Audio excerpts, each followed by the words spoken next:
मारेगाव तालुक्यातील खैरगाव हे माझे प्रॉपर गाव आहे हो. आणि त्या गावावरून मी पोलीस विभागात भरती झालो हं. आणि पोलीस विभागातून वारली चित्रकलाकडे वारली प्रवास सुरू झाला. सुरू झाला.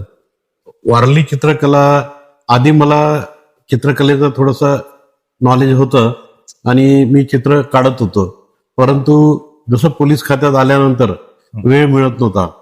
तर पोलीस खात्यातील जे काही ट्रेनिंग आहे, कमांडो ट्रेनिंग हे वगैरे करून, जसं मी सुधाकर नाईक जे महाराष्ट्राचे मुख्यमंत्री होते हा. त्यांच्याकडे अंगरक्षक म्हणून ड्युटी केली. अच्छा. परंतु नंतर मग क्राईम ब्रांचला गेल्यानंतर माझी ड्युटी मुंबईला लागली हा. आणि मुंबईला मी माझी ड्युटी आटोपल्यावर तिथे कुठे फिराव तर मग हा.